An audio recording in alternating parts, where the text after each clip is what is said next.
So I've got this 1034D from Brother. It's an overlocker with problems. So let me tell you what happened. We had the two loopers. So the loopers that meet here are hitting each other. They're jammed now. They've actually got stuck. So I've had to unjam them. I've had to check the measurement for the needles, the upper looper, the one that swings at the top, and the lower looper, the one that's underneath. And just make sure their positionings are correct. Check the take-up thread take-up point there. Make sure that's in the right place, and calibrate the tension dials. Now, I've shown you in another video how to do this, and for the measurements here, I'll show you how to do that now. Basically, what's happened is it's cheap plastic and cheap metal, and you cannot get it serviced because your service centre tells you it's wear and tear, or you've caused fault, so it's not under the warranty, and that's just rubbish, and it is going to fail because it's just rubbish. Let me show you how to fix the machine. And you can see the upper looper cannot go past the lower looper. So that's the upper looper there, and that's the lower looper there, and they're colliding. So what we need to do is remove the needle plate. It's the best you can. It's going to be difficult. You might need to move the needles. Then take the screw out from the side here and take this cover off, and one screw at the front and one at the side. So you've got a screw there, a screw at the back to take off the side. And then if we remove this screw and the two screws at the back here for the pocket handle, so you can remove all those screws, and what you need to do is just grab this piece here like this, and it sort of just comes off freely, but watch out for this piece here and just lift off very carefully. So I'm just going to pull that past there, and there we go. So we've revealed the front. I'm going to place the needle plate back on because that's going to help me figure out some numbers. So what we want to do, I'm going to force this position back. I'm going to force it back the wrong way. So I've got the Allen key that came with the machine so that I can change the needles, and that will work in adjusting the two screws here. If I bring you in close, this sort of elbow here for the upper looper sits on this sort of axle.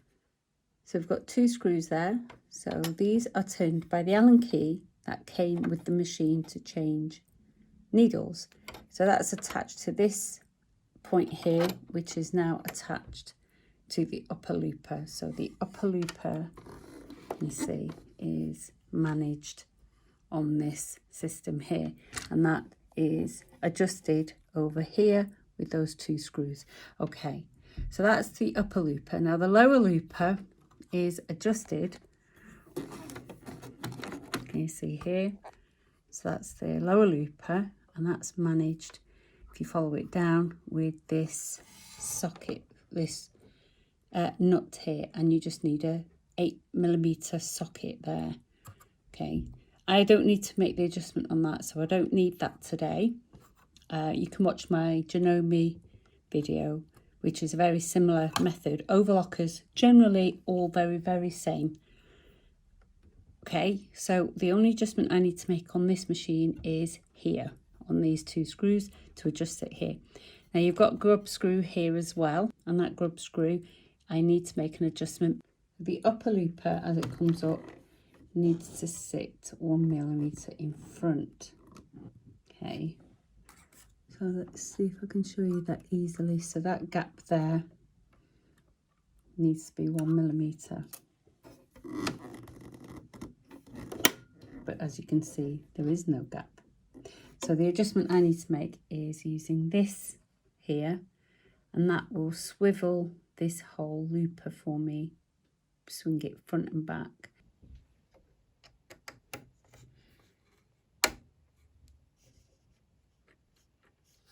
Okay, so from an angle here, you can see swiveling is the upper looper. Now I've got the stitch finger. The stitch finger itself is about 1.5 millimeters thick there, but there at where the finger itself is, it's just about 75, well, 0.75 or 0.8.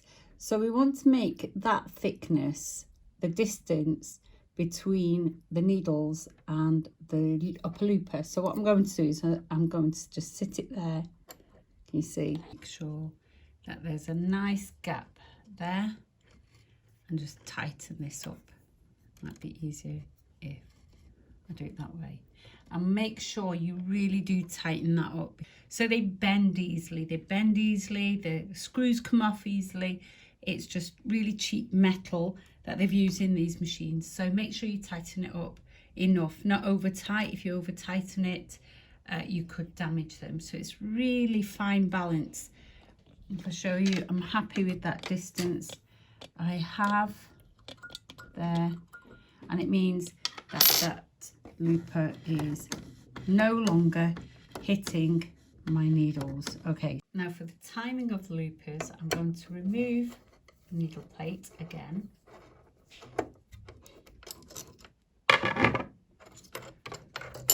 Just remove that needle plate. And I'm going to turn the hand wheel until the lower looper is furthest left. Okay, so it's furthest left. It won't go any more than that. Right, this needs to be done face forward, but because the feed dogs are in the way for the camera, it's very difficult for me to show you this. But what I want to have is 2 millimeter gap between the tip of that lower looper. So the lower looper is the left looper. It's easy to remember, left, lower. So there needs to be a 2 millimeter gap between the tip of that looper to the needle, and you can see it's exactly 2 millimeters. So the timing of the left looper, the lower looper, is correct. Okay, and at that point, that same point, this upper looper needs to be 6 millimeters away. And if I measure it from the right needle, that needs to be 6 millimeters. And it's very difficult to measure because it is just completely out. So when the lower looper is furthest most over to the right, I want the upper looper to be sitting directly, the eye of the upper looper to be directly underneath the eye of the right needle. Okay, so what I need to do is undo these 2 screws here that I showed you before. So this is the same, so I just turned it by 1/4. Okay, so undo that ever so slightly.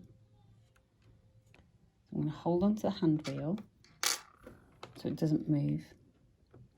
I'm going to pull this up. Can you see how that now moves up and down? That's free to move.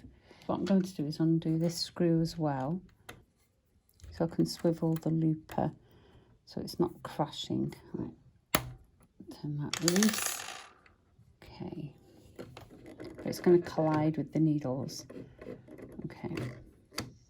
Well, the lower looper furthest most right. And with that furthest most right, this needs to be sitting with its eye. Hold on to that, and that needs to be sitting a little bit up there. Okay, just there. With, okay, we'll worry about that in a minute. So with the eye of the looper directly underneath the eye of the right hand needle. Okay, just tighten those 2 up so that they don't come undone. Okay, make sure you tighten them up well. You do not want them coming undone. And just check it again. Okay, and that's right. And then we want to go back and we want to make sure we adjust that with the 1 centimetre. So let's get that stitch finger back. Okay, and you can check that if you have a ruler. That looks like 1 millimetre. So I'm happy with that. Okay, so I'm going to tighten that up. Okay, now just check everything works.